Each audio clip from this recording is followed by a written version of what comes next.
할렐루야. 6월 14일 화요일입니다. 에스더 2장 12절부터 끝절 23절까지 말씀을 읽고 은혜 나누도록 하겠습니다. 처녀마다 차례대로 아하수에로 왕에게 나아가기 전에 여자에 대하여 정한 규례대로 12달 동안을 행하되 6달은 몰약 기름을 쓰고 6달은 향품과 여자에게 쓰는 다른 물품을 써서 몸을 정결하게 하는 기한을 마치며 처녀가 왕에게 나아갈 때에는 그가 구하는 것을 다 주어 후궁에서 왕궁으로 가지고 가게 하고 저녁이면 갔다가 아침에는 둘째 후궁으로 돌아와서 비빈을 주관하는 넷이 사하스가스의 수하에 속하고 왕이 그를 기뻐하여 그의 이름을 부르지 아니하면 다시 왕에게 나아가지 못하더라. 모르드게의 삼촌 아비하일의 딸 곧 모르드게가 자기의 딸같이 양육하는 에스더가 차례대로 왕에게 나아갈 때에 궁녀를 주관하는 넷이 헤게가 정한 것 외에는 다른 것을 구하지 아니하였으나 모든 보는 자에게 사랑을 받더라. 아하수에로 왕의 제7년 10월 곧 데베돌에 에스더가 왕궁에 인도되어 들어가서 왕 앞에 나가니 왕이 모든 여자보다 에스더를 더 사랑하므로 그가 모든 처녀보다 왕 앞에 더 은총을 얻은지라. 왕이 그의 머리에 관을 씌우고 와스티를 대신하여 왕후로 삼은 후에 왕이 크게 잔치를 베푸니 이는 에스더를 위한 잔치라. 모든 지방관과 신하들을 위하여 잔치를 베풀고 또 각 지방의 세금을 면제하고 왕의 이름으로 큰 상을 주니라. 처녀들을 다시 모을 때에는 모르드게가 대궐문에 앉았더라. 에스더는 모르드게가 명령한 대로 그 종족과 민족을 말하지 아니하니 그가 모르드게의 명령을 양육받을 때와 같이 따름이더라. 모르드게가 대궐문에 앉았을 때에 문을 지키던 왕의 넷이 빅단과 데레스 두 사람이 원한을 품고 아하수에로 왕을 암살하려는 음모를 꾸미는 것을 모르드게가 알고 왕후 에스더에게 알리니 에스더가 모르드게의 이름으로 왕에게 아뢰는지라. 조사하여 실증을 얻었으므로 두 사람을 나무에 달고 그 일을 왕 앞에서 궁중일기에 기록하니라. 아멘. 네, 감사합니다. 자, 이제 어제 말씀에 이어지는 부분이죠. 어제 말씀에는 왕이 먼저 왕후였던 와스티를 술김에 이렇게 폐위시킨 것에 대해서 이렇게 후회를 하고 있을 때에 왕의 측근 신하들이 와가지고 그러지 마시고 명령을 내리셔서 전국에서 아리따고 젊고 그런 처녀들을 이제 왕궁으로 불러들여 후궁을 삼으십시오. 그리고 그 중에서 마음에 드시는 그런 이제 여자가 있으시면 와스티를 대신해서 왕후로 삼으시면 됩니다. 그래가지고 이제 그 명령대로 했죠. 왕이 이렇게 막 근심을 하고 후회를 했던 것이 정말로 와스티를 사랑하고 와스티를 그리워하는 그런 마음이 아니었던 것 같습니다. 몇 차례 말씀드렸지만 상당히 이렇게 그 대제국의 황제와 거기서 이제 벌어지는 일들이 부분 나타나고 있는데 이 모습들이 마치 법도에 따라서 엄숙하게 진행되는 것 같으면서도 이거보다 더 무질서할 수 없을 정도로 엉터리 그런 모습들이 이제 나타나고 있는 그런 겁니다. 오늘 말씀도 사실은 그렇습니다. 오늘 말씀도 정말 어떤 법도에 따라서 막 이렇게 엄숙한 분위기 속에서 이제 국가 대사가 이렇게 이제 진행이 되는 것처럼 그렇게 이제 기술은 하고 있는데 내용을 보면 전혀 이제 엉터리인 것이죠. 그야말로 오늘 우리들은 엉터리라고 말할 수밖에 없는 그런 모습들이 계속해서 나타나고 있습니다. 처녀마다 자기 차례대로 왕에게 나아가기 전에 여러 가지 방법으로 정결하게 한다. 정결하게 한다는 것은 목욕을 하는 것을 생각해 볼 수 있겠습니다. 목욕을 왕 앞에 깨끗한 몸으로 나아가려면 몇 번 목욕을 해야 되겠습니까? 한 2번 하면 충분하지 않을까요? 예를 들어서 말씀드리자면, 이 말씀에 보면 6달 동안을 몰약 기름에 담굽니다. 여자를 6달 동안을. 그리고 또 다른 6달 동안은 향품에 담궈요. 페르시아의 향수 유명하죠. 엄청나게 비쌉니다. 근데 그 향수를 어마어마한 양을 예를 들면 항아리 같은 곳에 넣어놨다가 여자를 거기다 담궈놔요. 그러면 그렇게 1년을 12달을 몰약 기름과 향품에 담궈져 있으면, 그러면 이제 그냥 물로만 씻어도 온몸에서 향수 냄새가 날 것 같습니다. 아니, 너무 지나쳐서 피부에 뽀드락지가 나지 않을까, 그런 생각도 들 정도입니다. 근데 웃긴 것은요, 이것이 규례대로 하는 거랍니다.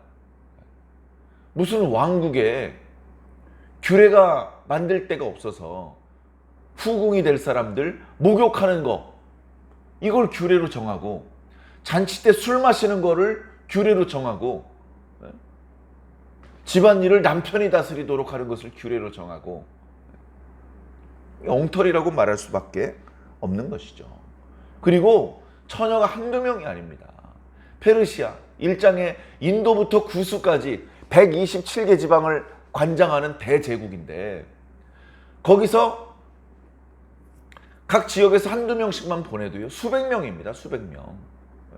뒤에 보면요, 후궁의 어떤 규례들이 이제 나타나고 있어요. 뭐 이런 쓸데없는 것을 규례로 삼았나. 그래가지고 이 선발된 처녀를 왕의 하룻밤 성적인 놀이개로 삼기 위해서 12달 동안 준비를 합니다. 그래가지고 이제 후궁이 이렇게 머물러 있는 곳에서 왕궁으로 갑니다. 저녁에 가요. 저녁에 한 번. 그리고서 아침에 나오는 겁니다. 그리고서는 둘째 후궁으로 들어갑니다. 첫 번째 후궁은 이제 그 선발된 처녀들을 준비시키는 곳이고, 그렇게 왕에게 한번 나아갔다가 나오면 첫 번째 후궁으로 들어갈 수 없고 두 번째 후궁으로 들어가는 겁니다. 거기서 속된 말로 죽을 때까지 갇혀 있는 겁니다. 왕이 다시 불러주지 않으면 왕 앞에 나아갈 수가 없습니다. 그렇다고 집에 갈 수도 없습니다. 죽을 때까지 거기 갇혀 지내는 곳입니다. 이게 이제 페르시아의 법도랍니다. 법도. 너무나 어이가 없는 것이죠. 그러니까 이 후궁들로서는 왕 앞에 나아갈 때에 그때 왕의 특별한 관심을 사야 됩니다. 왕의 시선을 끌어야 되고 왕을 즐겁게 해줘야 돼요. 그래서 그 하루를 왕에게 이렇게 나아가는 그때는 이제 관리하는 그 내시에게 원하는 것을 요구할 수 있습니다. 아, 나 이런 옷을 주십시오. 나 이런 향품을 주십시오. 이런 장식을 주십시오. 이제 그런 걸 요구할 수 있습니다. 그러면 그걸 가지고 왕궁에 갔다 올 수 있습니다. 자, 그런 식으로 이제 후궁들을 선발을 해서 왕 앞에 데리고 갑니다. 데리고 가는데, 그런 일이 이렇게 시스템이 돌아가고 있는 차에 이제 에스더도 자기 차례가 되어서 왕궁으로 이제 인도되어 가게 되었다는 말을 하고 있습니다. 15절에 보면 에스더의 이제 소개가 또 장황하게 나오죠. 모르드게의 삼촌 아비하일의 딸, 곧 모르드게가 자기의 딸같이 양육하는 에스더가 차례를 따라서 왕에게 나아간다. 그러니까 에스더도요, 저 앞부분에 12절에 있는 것처럼 6달 동안은 몰약 기름 속에 담궜고요. 그 뒤에 6달은 향품 속에 몸을 담궈서 이렇게 왕을 이렇게 섬기기 위한 준비를 1년 동안 한 겁니다. 그리고서는 이제 차례가 되어서 자기가 이제 왕에게 가야 되는데요. 대부분의 궁녀들은요, 왕에게 환심을 사기 위해서 기상천외한 것들을 그 관리하는 내시에게 요구를 했습니다. 그런데 에스더는 아무것도 요구를 하지 않았죠. 뭐 여러 가지로 생각해 볼 수 있습니다. 뭔가 왕의 환심을 굳이 사고 싶지 않은 그런 마음일 수도 있고요. 왕의 환심을 사더라도 그것이 뭐 기발한 아이디어로 뭐 특별한 물품으로 이런 것으로 왕의 시선을 끌고 이런 억지스러운 방법으로 하는 것이 아니다. 만약에 왕의 환심을 사야 된다면 그것은 하나님께서 하시는 일이다. 이제 그런 생각이었는지 특별한 물품, 기본적으로 제공되는 것 외에는 요구하지를 않은 겁니다. 아무 특별한 것도 준비한 것이 없는데, 그런데 에스더는 보는 사람들마다 에스더를 사랑하게 되었습니다. 보는 사람들마다 에스더를 좋아하게 되고 은혜를 베풀고 싶게 되고 사랑하는 마음을 가지게 되었다는 것이죠. 에스더가 처음에 후궁이 되었을 때에 관리하는 내시가 에스더를 보는 순간 은혜를 베풀게 되었습니다. 특별 대우를 해주었다는 말씀을 드렸습니다. 그리고 지금 에스더를 보는 모든 사람들마다 야, 이 여자 정말 아름답다. 야, 이 여자는 우리 왕이 특별한 사랑을 베풀 것 같다. 이런 마음을 다 품었다는 것입니다. 점점 에스더를 보고 에스더를 마음에 들어하는 사람들의 숫자가 점점 늘어나고 있습니다. 그러다가 이제 왕도 에스더를 보고 사랑에 빠질 것 같은 것이죠. 자, 그렇게 해서 16절에 보니까 아하수에로 왕 제7년 10월에 드디어 에스더가 자기 순서가 되어서 왕 앞에 인도됩니다. 그러니까 지난번에 잔치를 연거푸 치르고 술 기운에 잘 자기 역할을 담당하고 있던 왕후를 폐위시킨 지 벌써 4년이 지났어요. 그 사이에 몇 차례 말씀드렸지만 그리스도와의 전쟁에서 패전하기도 했습니다. 근데 그 전후 복구를 하고 나라의 기강을 세우고 민심을 달래고 이런 것을 하는 것이 아니라 막대한 자금과 시간을 써서 후궁을 수백 수천 명을 선발하는 일에 열을 올리고 있는 것이죠. 엉터리. 자, 이제 그런 상황입니다.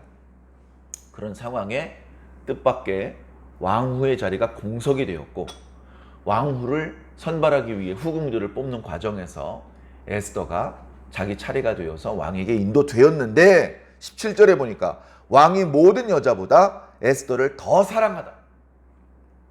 그가 모든 처녀보다 왕 앞에 더 큰 은총을 얻게 되더라. 그래서 왕이요, 단 하루 만에 고민해 보지도 않고 그 에스더의 머리에 왕후의 관을 씌워버렸어요. 그리고 와스티를 대신해서 왕으로 삼았어요. 그리고서 왕이 큰 잔치를 베풀었어요. 큰 잔치. 야, 4년 동안 공석이었던 왕후의 자리에 에스더가 선발되었다. 이것은 국가적으로 경사인이 잔치를 베풀겠다. 그래서 모든 지방관과 신하들을 위하여 잔치를 베풀었습니다. 뿐만 아니라 세금을 감면해 줍니다. 그리고 왕의 이름으로 큰 상을 내리기도 했습니다. 그러니까 에스더 덕분에요, 많은 사람에게 혜택이 돌아가요. 자, 그런 상황이 되었음에도 불구하고 19절에 보니까 왕후가 이미 선발됐어요. 그럼에도 불구하고 계속 처녀들을 선발하고 있습니다. 에스더를 보고 에스더를 사랑하고 왕으로 삼고, 이제 그러니까 처녀를 선발하는 일이 이제 그칠 것 같은데 잔치도 했고, 근데 계속해서 처녀를 선발하는 겁니다. 얼마나 엉터리입니까? 자, 그때에는 모르드게가 대궐문에 앉아 있었다. 대궐문을 지키는 그런 어떤 역할을 감당하고 있었던 것 같습니다. 그러면서 계속해서 에스더의 소식에 대해서 관심을 가지고 있고, 그리고 에스더에게는 계속해서 어느 민족인지 어느 종족인지 말하지 말도록 그렇게 이제 당부를 해 주었습니다. 1장에도 이런 말씀이 있는데 2장에 또 이런 말씀이 앞부분에 있었던 말씀 뒤에도 이렇게 나오는 걸 보면 이제 에스더가 어느 종족 출신인지를 공개할 때에는 큰 어려움이 생길 수도 있다는 그런 느낌을 주기도 합니다. 뒤에 보니까요, 모르드게가 대궐문에 앉아 있을 때, 자기가 이제 근무를 쓰는 동안이죠. 그때에 왕의 내시 두 사람이 왕에게 원한을 품고 왕을 암살하려고 모의를 합니다. 그걸 이제 몰래 엿듣고 알게 되었죠. 내버려 두면 이제 왕이 암살을 당할 수도 있습니다. 그러면 이제 에스더도 왕후의 지위를 유지할 수가 없고 에스더도 위태로워질 수 있잖아요. 그래서 이 사실을 에스더에게 알립니다. 그리고 에스더는 모르드게의 이름으로 왕에게 알립니다. 그래서 이제 조사를 해보는 것이죠. 그래서 잡아가지고 신문을 해봤더니 정말로 그렇게 할 계획이 있었다는 것이 드러났습니다. 그래서 그 녀석들은 나무에 매달았다라고 기록하고 있습니다. 23절에 그 죄인들을 나무에 매달았다는 것은 나무를 장대처럼 세우고 거기에 이 죄인들을 매달아서 죽였다. 이제 이런 뜻이거든요. 이제 이런 죄인을 죽이는 관습이 나중에 로마 시대에 십자가의 형태로 발전된 것입니다. 그래서 이 죄인들이 이렇게 죽임을 당했죠. 암살은 계획 단계에서 이제 중단될 수밖에 없었습니다. 그 이제 왕이 죽을 수밖에 없는 그런 위기의 상황이었는데 왕을 구해 주었기 때문에 이 사실을 알려준 신하는 크게 포상을 해 주어야 됩니다. 그런데 어쩐 일인지 즉시 포상하지 않고 궁중일기에 기록했다라고 기록하고 있습니다. 이 일이 즉시 포상하지 않고 궁중일기에 기록하고 지나가게 된 것이 나중에 또 어떤 모양으로 나타나는지 뒤에 이제 이어지는 말씀을 살펴보아야 할 것입니다. 오늘 말씀을 통해서 역시 역사의 수라바퀴를 하나님께서 굴리고 계시는구나. 경쟁률로 말하면 에스더가 페르시아 제국의 왕후가 되는 것은 수백 대 일, 수천 대 일이었을 것입니다. 거기에 참여한 처녀들은 전국에서 선발된 정말 눈부시게 아름다운 그런 처녀들이었을 것입니다. 그들은 모두 예법대로 왕 앞에 나가기 전에 충분히 자신을 정결하게 하고 또 아름답게 단장했을 것입니다. 그럼에도 불구하고 왕이 다른 처녀가 아니라 에스더를 사랑했다는 것은 에스더가 진짜 눈에 띄게 다른 아름다운 처녀들보다도 차이가 나게 혼자서 가장 아름다웠기 때문이 아니라 이것은 하나님께서 왕의 마음을 움직여 주셨다. 하나님께서 내시의 마음도 움직여 주시고 에스더를 보는 모든 사람들의 마음을 움직여 주시고 그리고 왕의 마음도 움직여 주신 것이다. 우리는 그렇게 어렵지 않게 깨달을 수가 있는 것입니다.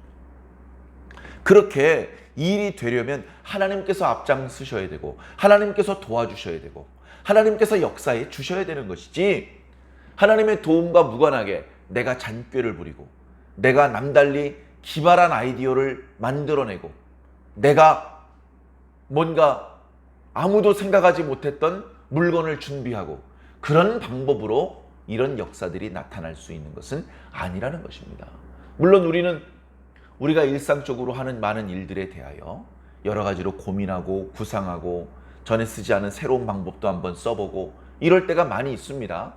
그러나 일이 잘 되었을 때에 그 일이 잘 된 거는 내가 새롭게 고안해낸 아이디어 때문에 그런 것이 아니고 그 일을 준비하면서 하나님께 기도해 하나님 도와주세요.